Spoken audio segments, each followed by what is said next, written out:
The Google Pixel Watch was a solid attempt at a first-gen smartwatch, but it'll need a few key upgrades to compete with other alternatives. Google got a late start in the mobile technology game, which might be surprising when you consider that it develops Android. The company's Google Pixel lineup of smartphones has just become a real threat to Apple and Samsung, starting in its 6th generation, and the Pixel brand is expanding with the Pixel Fold and the Pixel Watch.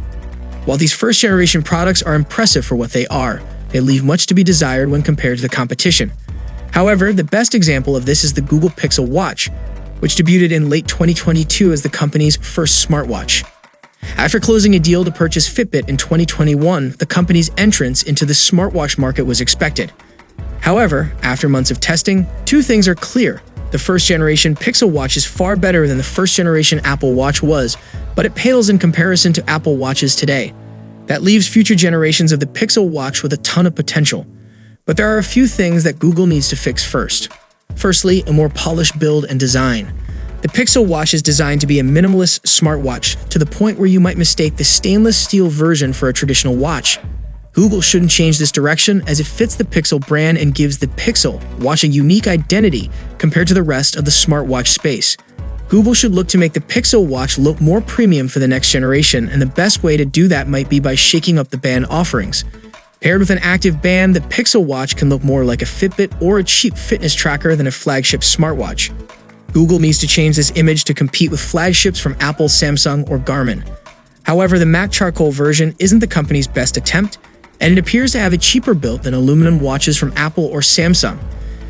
This might come down to personal preference, but I found that the matte charcoal Pixel Watch, which is really just matte black, looks more like plastic from a distance. I feel the same way about dark colors from Samsung and Garmin, but Apple gets them right with a brushed aluminum finish as opposed to a matte one. Plus, since the glass, body, and rear case are all black on this model, there's not a lot of fashionable contrast. For future iterations of the Pixel Watch, I'd like to see a brushed finish or lighter colors for a matte version. But this is definitely nitpicking the Pixel Watch a bit, since the polished stainless steel models look great. Next, less reliance on Fitbit.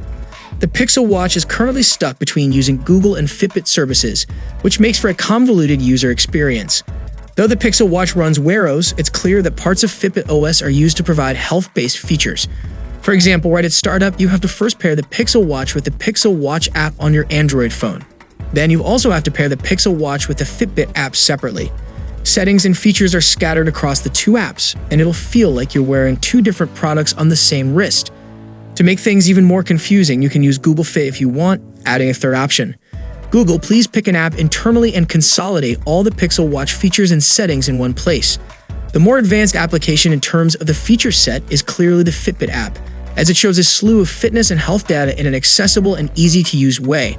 However, Fitbit's app uses the brand's own design language, not Google's. In a perfect world, Google would keep the Fitbit app as the primary fitness program for the Pixel Watch, but with a complete redesign.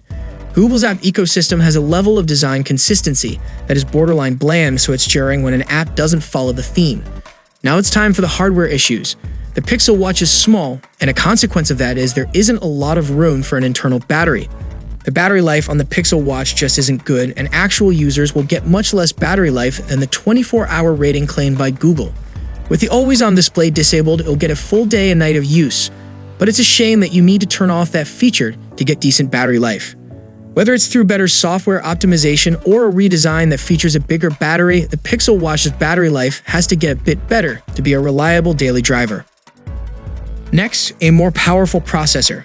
Google has developed in-house processing units for its Pixel smartphones, but it used high-quality Qualcomm chips on devices before that. However, the Pixel Watch shipped with a measly Samsung Exynos 9110 and a Cortex-M33 coprocessor. Put simply, the Exynos 9110 is a 4-year-old chip that doesn't offer much in terms of performance. Most quick actions on the Pixel Watch don't take too long, but restarting the device or more intense requests can take a while.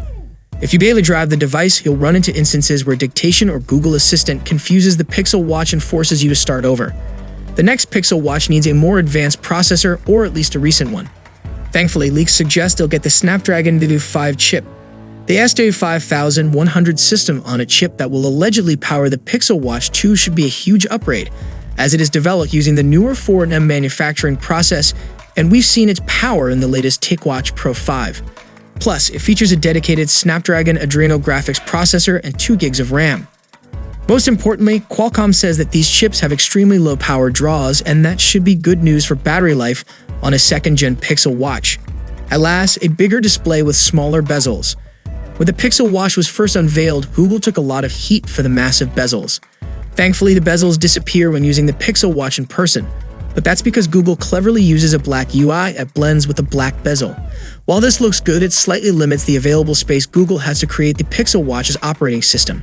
As I told earlier, the Pixel Watch is small, and the smartwatch is difficult to navigate as a result. Typing is impossible, and though dictation is usually solid, the display needs to get bigger to make the Pixel Watch a serious smartwatch. The display size is the biggest change Google needs to make on the second-gen Pixel Watch because it's the biggest reason why the smartwatch is hard to recommend. If anything more than viewing notifications and fitness tracking requires you to pull out your phone, then the smartwatch isn't all that useful. Google's first Pixel Watch needs to be compared to other first-generation products and currently available ones in order to get a good idea of where the device stands. It's far better than other first-gen products, which paints a promising picture for the Pixel Watch. But it's also not up to par with some of the other best smartwatches from Apple, Samsung, or even TicWatch just yet. Most people shouldn't buy the Pixel Watch, but by just changing a few details, Google can make its smartwatch an extremely competitive Wear OS device. With an expected launch of a Pixel Watch coming this fall, we'll see if Google continues to impress with its new product line. So, what are your expectations from upcoming Google Pixel Watch 2? Share your valuable thoughts below in the comment section. And if you guys enjoyed the video, then a sub to the channel will be massive, and I'll see you guys in the next one. See you for the next time. Peace out.